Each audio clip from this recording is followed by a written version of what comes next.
Bonjour Chance, j'ai choisi de vous faire une présentation vidéo en marchant, tout d'abord parce que la marche c'est important pour mon équilibre et que je fais souvent des entretiens de coaching en marchant, puisque je suis une amoureuse aussi de la nature et qu'en Ardèche on est plutôt bien lotis pour ça.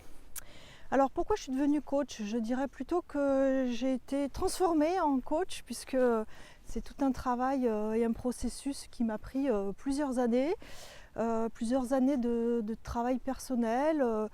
On va dire que ça a été un processus assez long, puisque en fait moi je suis dans l'accompagnement depuis très très longtemps.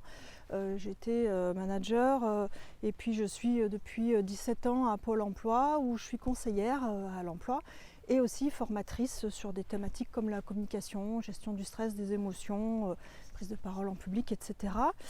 Et puis à un moment donné de mon parcours, je me sentais un petit peu à l'étroit dans mon poste de conseillère. J'avais envie d'aller un peu plus loin aussi dans mes accompagnements. Et j'ai fait un bilan de compétences qui m'a orientée vers les métiers de la thérapie d'une manière générale. J'avais pas forcément envie de me lancer dans une formation très très longue de psychologue par exemple. Et j'ai trouvé une formation de coaching, et ce métier de coach m'a tout de suite plu par la mise en action et puis des choses concrètes. Et en formation, je me suis vraiment sentie à ma place, et c'est là que ça a confirmé vraiment mon projet professionnel. Alors ce qui me plaît dans le métier de coach, c'est avant tout les rencontres, la diversité des rencontres, la possibilité d'accompagner des personnes au parcours varié, sur des thématiques variées. Ça me permet aussi, moi, d'avancer, parce que je suis persuadée qu'on chemine toujours en toute humilité avec les clients qu'on accompagne. Et puis le coaching m'a aussi permis de développer aussi ma créativité dans la façon d'accompagner les personnes. Alors comment j'accompagne les personnes justement et les particuliers dans leur reconversion professionnelle? On va dire qu'en tant que conseillère Pôle emploi, la reconversion professionnelle, c'est quelque chose que je maîtrise, puisque c'est mon quotidien de travail. En dehors de tous les outils qu'on peut avoir à Pôle emploi, le guide méthodologique de l'orientation, tous les outils comme l'immersion professionnelle, le travail sur tout le marché du travail, tout l'environnement et la validation du projet bien sûr. J'aime bien aussi amener la perspective du talent de la personne, qui n'est pas forcément étudiée de façon très très précise sur des accompagnements Pôle emploi par exemple. Et puis aussi, ce que j'ai remarqué, c'est vraiment cette demande forte d'équilibre vie personnelle, vie professionnelle, surtout post-Covid. Ça, c'est quelque chose auquel je suis vraiment attentive lors de mes accompagnements. Alors, qu'est-ce que j'ai compris de Chance?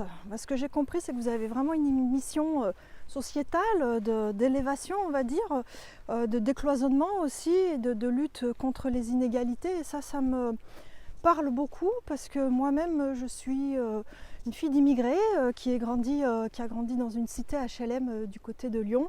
J'avais pas forcément toutes les meilleures chances justement de mon côté pour déjà ne serait-ce que pour faire des études. J'ai eu la chance de faire des études universitaires, et très honnêtement dans ma fratrie, dans mon milieu, c'était pas quelque chose de très courant. Je pense que c'est important de sortir des a priori qu'on peut avoir sur certaines personnes par rapport à leur origine sociale ou leur lieu d'habitation, même moi-même ayant parfois été victime de certaines idées reçues par rapport à ça. Donc je m'inscris complètement dans votre démarche puisque je l'ai vécu, et je trouve intéressant justement d'aller décloisonner et de laisser sa chance à tout le monde, quel que soit le niveau social ou le profil de la personne. Alors ensuite, pourquoi rejoindre votre communauté de coach? Alors la réponse est un petit peu dans la question, puisque j'aspire aussi à être dans une communauté et pas forcément à travailler en tant que coach toute seule, même si je suis très très autonome et que j'aime beaucoup travailler seule. J'aime aussi m'inscrire dans un collectif. J'ai envie d'apprendre aussi de nouvelles méthodes, et puis de participer aussi à votre mission qui correspond aussi à mes valeurs de justice notamment, d'égalité, d'équité.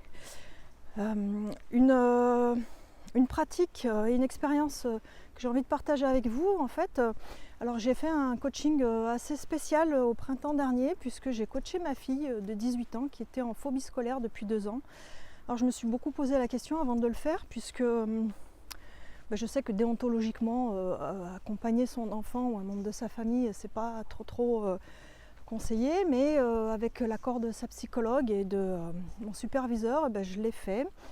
Et ça m'a fait grandir dans ma posture de coach parce que j'ai vraiment pu dépasser aussi le côté émotionnel et être vraiment dans une posture uniquement d'accompagnante avec elle.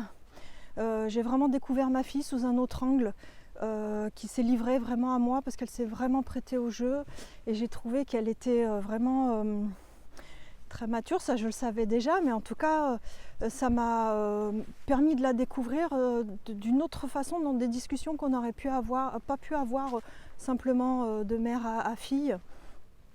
Et ça a été vraiment appréciable et ça m'a vraiment permis aussi de travailler sur le côté émotionnel d'un accompagnement. Et puis aussi par rapport aux outils, alors sur la projection, à un moment donné, elle a été complètement bloquée dans la partie visualisation, projection. Il y avait vraiment un rideau noir, un mur. Et au fur et à mesure des séances, je l'ai amenée à utiliser d'autres outils. Et moi, je travaille pas mal avec des cartes, comme on pourrait travailler avec un photolangage, par exemple.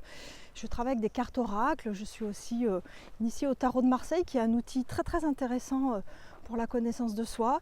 Et puis, je lui ai proposé d'utiliser mes cartes oracles et de faire 5 paquets de cartes disposés sur la table avec une ligne qui représenterait son passé, une autre son présent, une autre son futur, sa vision du bonheur et puis comment elle se définissait. Et à partir de là, on a réussi petit à petit à travailler. Voilà, et ce que j'ai pas dit au début, c'est que ce qui me plaît aussi dans le métier de coach, bien sûr, c'est de voir les résultats. Et aujourd'hui, ma fille est retournée en formation professionnelle. Et ça, c'est une sacrée réussite parce que vraiment, elle partait très très loin. Et je crois que c'est le meilleur cadeau que j'ai pu avoir dans toute ma carrière de coach, même si elle n'est pas très très longue. Mais je pense que c'est vraiment quelque chose qui m'a vraiment nourrie et qui continue de m'animer pour continuer d'accompagner d'autres personnes, tout profil confondu. Voilà, j'espère que vous aurez autant de plaisir à m'écouter que moi j'ai eu à faire cette vidéo. Et je vous souhaite une belle fin de journée et je vous dis peut-être à bientôt. Au revoir.